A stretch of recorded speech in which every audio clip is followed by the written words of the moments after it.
Hi everyone, welcome to our next topic, which is expected goods. Until now, from stock and bin management to ad management, that we have seen the both the functionalities were available in SAP WM as well as SAP EWM. Now, the what are the functionalities which are available in EWM and which are not available in WM? So that we are going to explore right now. So the functionality is expected goods receipt. So let's get into the topic. Now let's explore what is expected goods receipt. So I'm getting into this topic. As you can see that this is the normal procurement process and this is the expected goods receipt process. Now let us explore what happens in normal procurement process.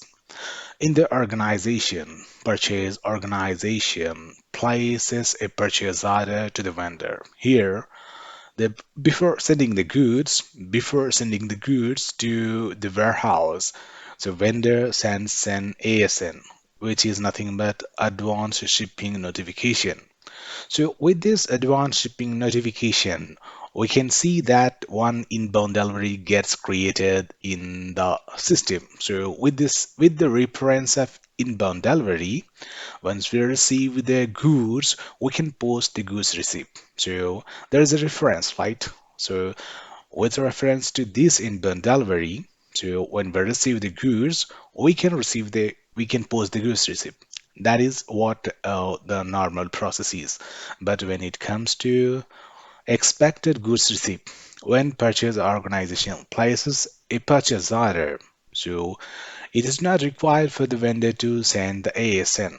So, for example, you haven't received the ASN, suddenly you have received the goods into the warehouse, then will you say that the vendor is the vendor hasn't sent the advance shipping notification? That's why you ask the vendor to ship the advance to send the advance shipping notification. No, you have to receive the goods, right? Because it is your organization finally. It is your organization that placed the purchase order to the vendor, and now you're going to receive the goods. So in this area, so how can we receive the goods? Do we have to know whether we really place that purchase order, or so how with reference to what we can receive the goods?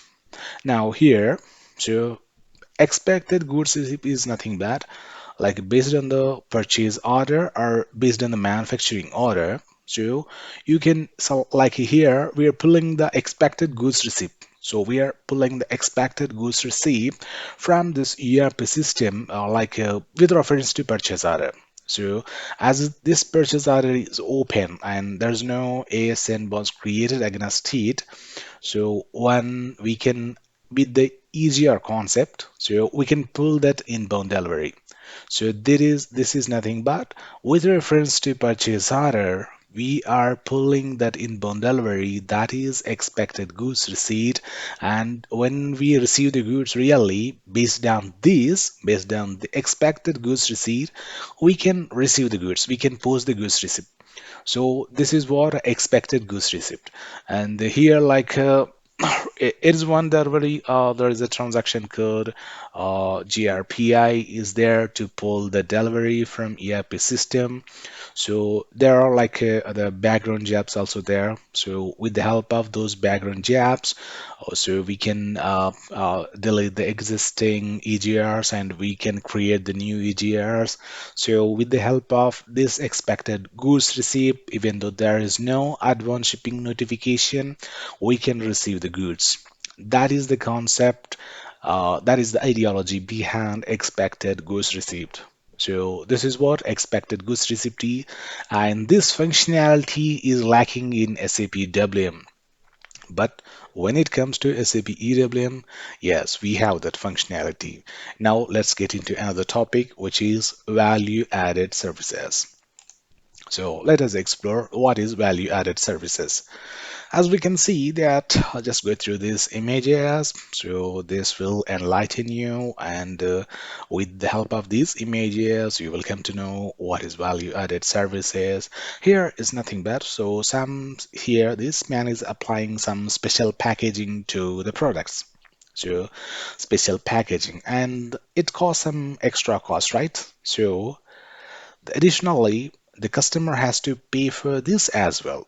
So this value of this extra packaging is getting added to the price of this entire product. When this product is has to be delivered to the customer, he has to pay for this as well. So that is this is like a value added services. And uh, for example, while putting over the product, like other like iron or some iron products are there here. So without applying the grease to these products, if you store, so it may get rust. So there might be a chance of damage.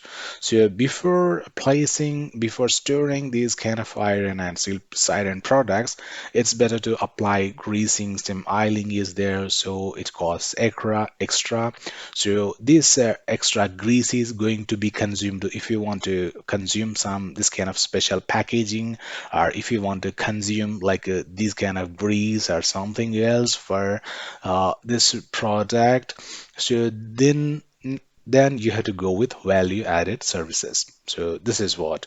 And if you don't want it, for example, it's normal packing and you don't want to consume that product, so it's like a normal product, then it's not required to go with the value added services.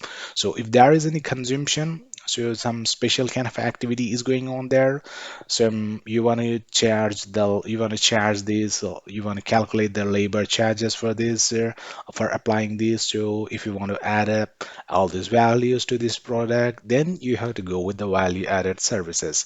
And here you can say that customer ordered these products, and he want his logo to be printed on these products. So we are from the warehouse, let us consider. So we have all these products, but the customer is customizing these products, so he want his label to be printed on this product, so it costs some extra. So this kind of extra things which we are doing for the customer based on his request is called value added services. So let's get into one topic. Let's read this, what exactly it is. Even you can see in meat products, before we store them into the warehouse, we need to apply some preservatives. So it's obviously we have to apply the preservatives, because without applying the preservatives, we cannot store them in the warehouses for a longer period. So they will be damaged. So that's why even we are adding the preservatives is nothing but that's preservatives cost something, right? So adding the preservatives to the main product is nothing but one kind of value added service. And when a customer orders product with special packaging, we need to apply the special packaging. As we can see here, the customer order so product with some special packaging. Now we're going to pack this with the special packaging, and here you can see the customer order these products with his custom logo, so it shares something. So we can go with the value added services for this. In both the above cases, we need to calculate the efforts required to do that value added services and packaging materials and preservatives consumed for the products. So this is all about value added services. It's like adding the special package, like raising this kind of products to increase its lifetime, like adding the preservatives to the meat products and printing the custom logos for the products. So this kind of special kind of activity which incurs some cost, so those can be dealt with value added services in the warehouses.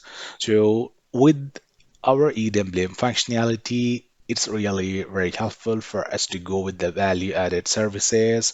So this functionality was lacking in which SAP EWM, but our EWM supports value added services. Now let's get into one more topic.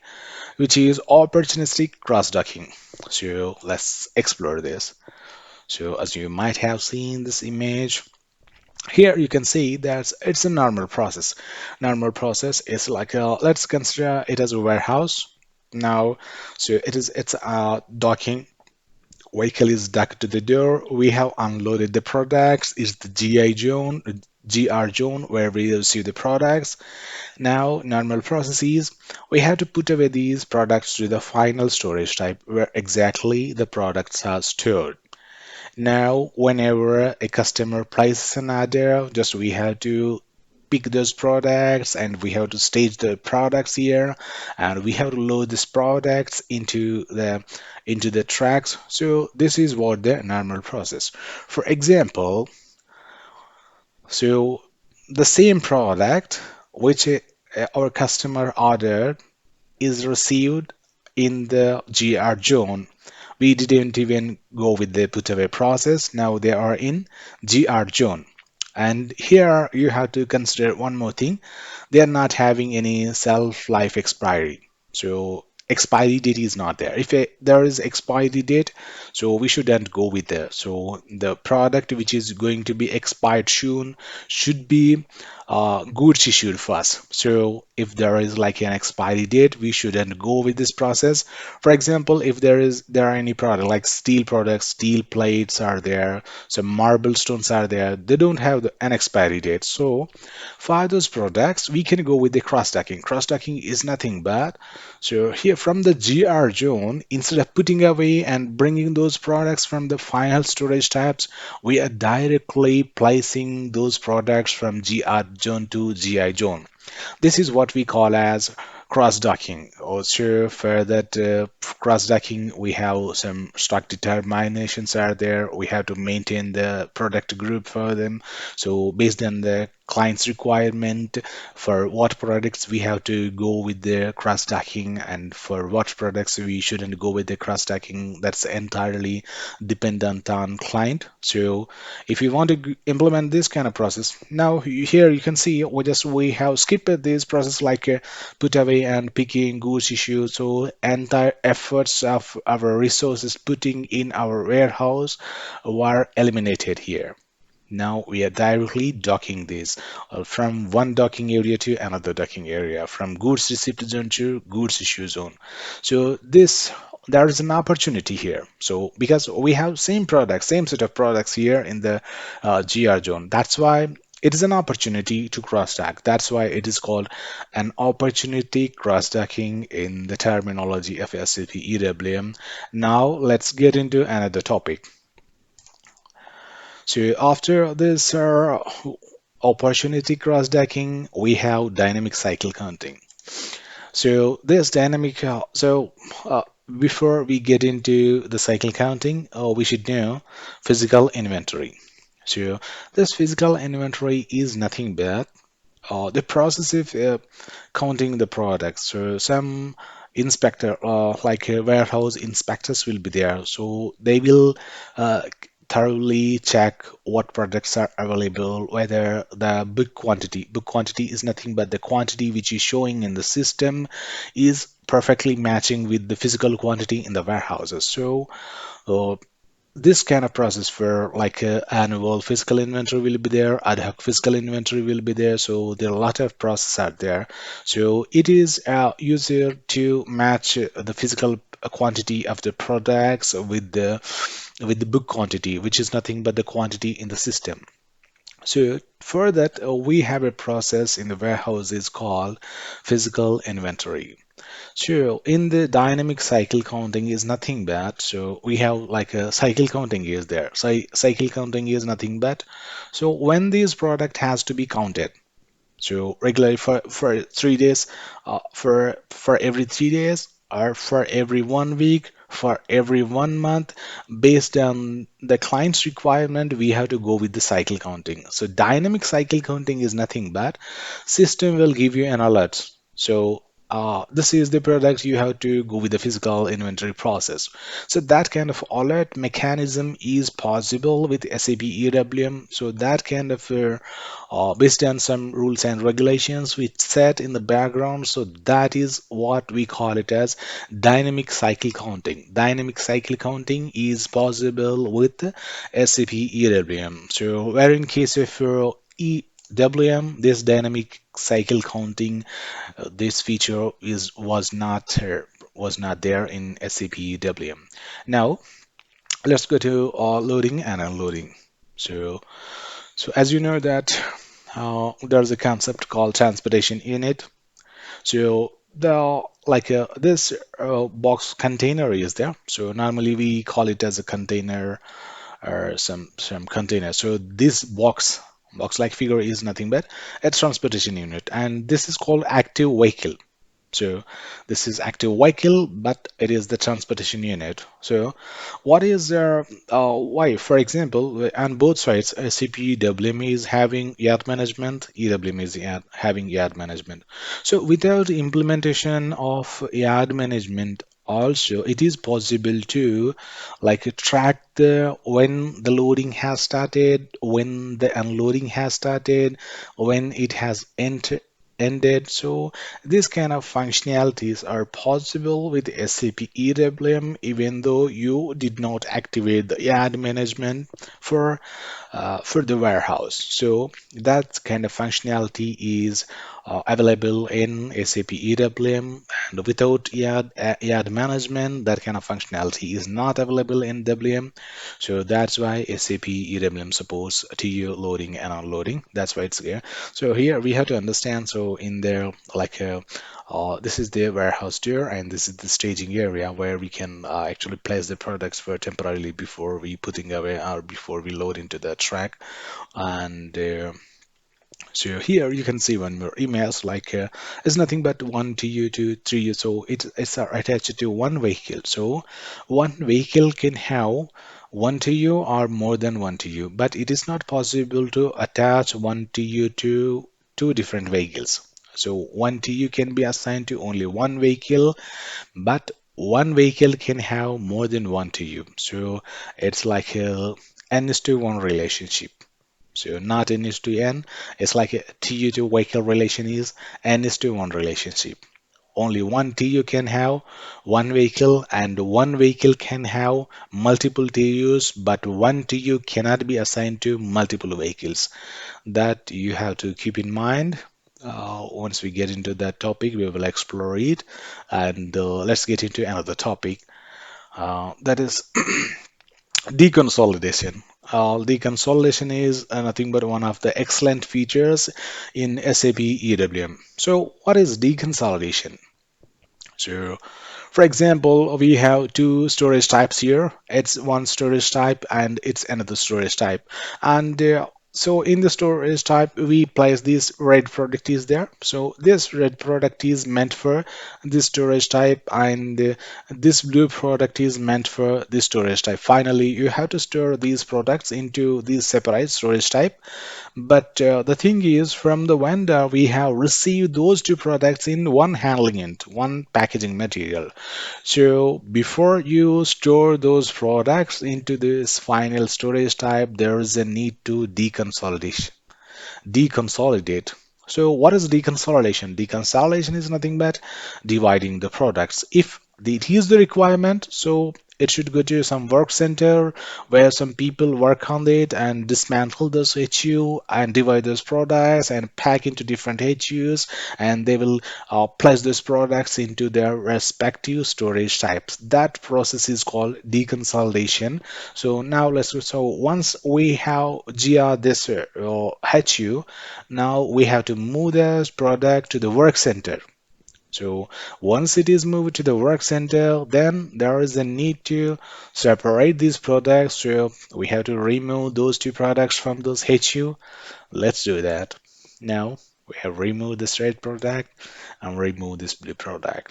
Now we have to pack those products. Now I'm packing these two products, and we have to move these packed products to their respective storage types like this and like this. So this process of like dismantling the HU and packing separately those two products which are having the different destinations in the warehouse is called deconsolidation, and this is an excellent feature in SAP EWM, and the SAP EWM is not having this kind of functionality, so it is one of the advantages of SAP EWM over SAP WM. Now let's get into another topic. Slotting on rearrangement. So let's get into the topic.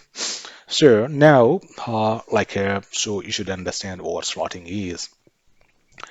Or for example, for a delivery, we can efficiently pick this from like a lower level of this rack, right? So we can easily pick the products from these loyal shelves, so lower level of racks. So it's very difficult to pick the products from the upper this upper levels. So it will take much time for so this high risk truck has to just move its fork, and it has to lift the product, and it has to take the product out, and it has to come down. Means it's going to take a lot of time and energy. So for example, we have another scenario here, as a blue product, and we are more frequently getting the orders. It's like 15 orders in a day for this A product, and for this B product, we are getting only 3 orders. So it's always recommended that for this product, as you are getting more orders, very it's always recommended to place this product in this lower shelves, lower levels, so we can efficiently put whenever we receive an order. So, and as we know that we are getting less orders for this product, so we can in the back we can put somewhere this product, or in the like in the upper level we can put this pro. So it's it should be the process. So for example, the more frequent orders, the product is placed in the higher level, and it is placed in the lower level. So it's not a good optimization of the storage type. So as you're getting more products for these more orders for this blue product, it's always recommended to place this here, and it's always recommended to place here. So who will tell this? Who will tell the warehouse people that this is the best place to? So it's nothing but here you can see that it's not an efficient optimization, so they're doing something wrong. So they're unnecessarily putting all the efforts by placing those products into different things. So they are not considering how many orders we are getting this product. So it is not only the parameter that decides slotting. There's slotting index is there based on the storage type and based on the storage sections, bin type level. We can have the slotting index, and we can have based on the size, the physical characteristics of the material, and based on the storage process, where storage, in the cool places or in hot heat area, so where we have to place the product. So those all characteristics of the product, and the demand for this product based on the orders the customer is placing for that order. So system has to decide where exactly what is the best bin, where exactly I have to place those products. So that kind of process is called slotting. Now as you can see that for more products, so for this blue we are getting more orders, but unfortunately, due to the lack of their knowledge in the warehouse people, they have placed somewhere here. So every time it's very difficult for them to pick those products unnecessarily. They are putting all their efforts by placing the products in the wrong place. So it's like an inefficient optimization. So once we are so for this product, as we know, more adders we are getting, and for this product we are getting less products. So it's a good optimization. So it's not only delivery, just I've shown you one of the scenarios where how the slotting is going. So system is going to propose where you have to place those products. So based on that, put away control indicator and stock removal control indicator will get decided by the system instead of us. So once the system is deciding those things, so it will be very easy for us to move around in the warehouse and put away and pick those products very efficiently. So that kind of process is called slotting. And let's get into another rearrangement. Now, let us consider. So after one day of delivery, so you have picked from different storage bins. So in the upper one, this one, this one is this is one storage type, and this is another storage type where we place the blue products, and here we place the red products.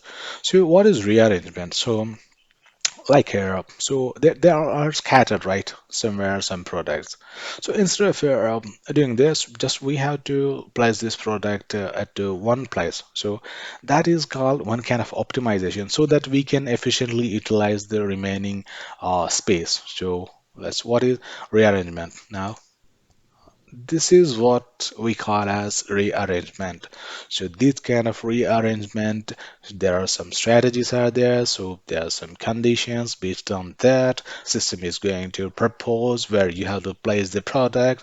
So from different warehouse bins, so they all group it together into one into some one section, so or into some bins based on the priority.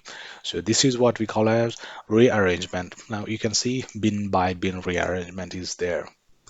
So this kind of feature is available in SAP EWM, but when it comes to SAP WM, we cannot see that rearrangement or slotting and rearrangement is not available in SAP WM. So, and our next step is labor management. So, as a for example, in the warehouse, like the 40% of 40% of the efforts, 40% of the incurred charges is nothing but for the labor is like a more it's not that cheap, so we have to pay huge amounts to that skilled labor, those who are working in the warehouses. So it is really painful for the warehouse people to pay those salaries to this labor management. So with this optimization of SAP EWM, so we can reduce the labor and we can even evaluate their efficiency. So who is working hard and who is working very slow, who is going to do the more tasks, who is doing the less task based on some parameters in the SAP EWM. We are going to award and reward the employees who is performing well. It's like a reinforcement in the warehouse. It's like a reinforcement, to promote them or to give their bonuses to them. So based on their performance. So this kind of functionality is available in SAP EWM. With this functionality, we can evaluate the performance of the labor, performance of the resources. So this is what possible with SAP EWM, where exactly it gets integrated with the SAP HR module. So it's evaluating the performance of the labor or resources in the warehouse. The labor management provides you with a series of functions that help you to plan labor times and resources. Here you can see that even we can plan at what time they should be available, and we can even manage their at what shift they have to come, and that is possible with the labor management, thereby making our warehouse more productive. You use these functions to measure, plan, simulate, and visualize the activities in your warehouse. This is one of the advanced features available in SAP EWM, though it functionality is actually not getting used by most of the clients. So even though it's one of the advanced functionalities. not so slowly. This labor management implementation is going on in some of the industries, but as of my knowledge, it's not getting implemented in all the areas. That is what a labor management. With this, we can end up the terminologies of the warehouses, terminologies of the SAP EWM, and yeah, we will explore some more topics sooner or later. So now for this, I'm going to say thank you everyone. Please attend our next sessions without fail to gain more insights into SAP EWM. Thank you.